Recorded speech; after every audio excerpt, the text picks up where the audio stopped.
আজি নিশাহে চূড়ান্ত হ'ব অগপৰ প্ৰাৰ্থী তালিকা। বৰপেটা লোকসভাৰ প্ৰতিবেদন দাখিল। কোনো ব্যক্তিকে প্ৰাৰ্থিত্ব জাপি দিয়া নহয়। সংবাদমেলযোগে ঘোষণা কৰিলে বীৰেন্দ্ৰ প্ৰসাদ বৈশ্যই। বৰপেটাৰ পৰা আহিছে 7 গৰাকী প্ৰাৰ্থীৰ আবেদন।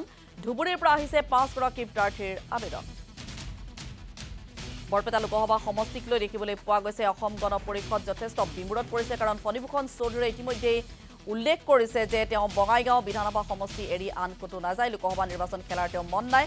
তাৰ পাছতে দেখিবলৈ পোৱা গৈছে যে অসম গণ পৰিষদে যি প্ৰাৰ্থী তালিকা, সেই প্ৰাৰ্থী তালিকা চূড়ান্ত কৰিব পৰা নাই। কিন্তু শেহতীয়া এই তথ্য আমি আপোনালোকক জনাইছোঁ। বীৰেন্দ্ৰ প্ৰসাদ বৈশ্য, সাংসদ বীৰেন্দ্ৰ প্ৰসাদ বৈশ্যই উল্লেখ কৰিছে যে আজি নিশাৰ ভিতৰত তেওঁলোকে প্ৰাৰ্থী তালিকা চূড়ান্ত কৰিব। নিশাৰ ভিতৰত সভাপতি বা কাৰ্যকৰী সভাপতি কোনোবাজন গুৱাহাটীত আহি উপস্থিত হ'ব। এখন সভা হ'ব। কি পৰ্যায়ৰ সভা হ'ব এইটো সাংঘাতিক, সেইকাৰণে আমি ক'ব নোৱাৰোঁ। তাৰপিছতে আমাৰ চূড়ান্ত সিদ্ধান্ত হ'ব প্ৰাৰ্থী সম্পৰ্কত, আৰু তেতিয়াই আমি আনুষ্ঠানিক ঘোষণা কৰিম।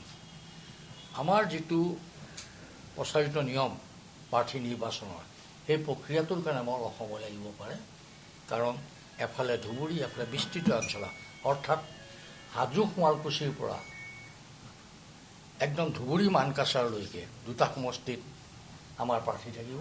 এতেকে প্ৰতিবেদন আমি যুগন্ত সময় লাগিছিল দিছোঁ, আৰু সভাপতিয়ে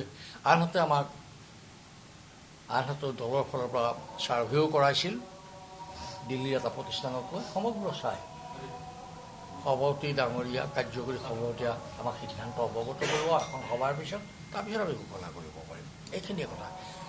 মই এটা কথাই আপোনালোকক কওঁ, আমি কাকো জাপি নিদিওঁ।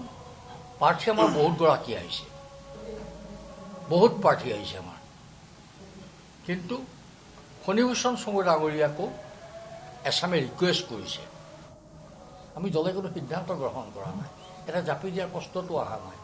সমস্ত বিবেচনা কৰি দলে যিটো সিদ্ধান্ত গ্ৰহণ কৰিব, সভাপতি কাৰ্যকৰী যি অনুমোদন কৰিব, সেইটোৱে আমাৰ সকলোৰে কাৰণে গ্ৰহণযোগ্য।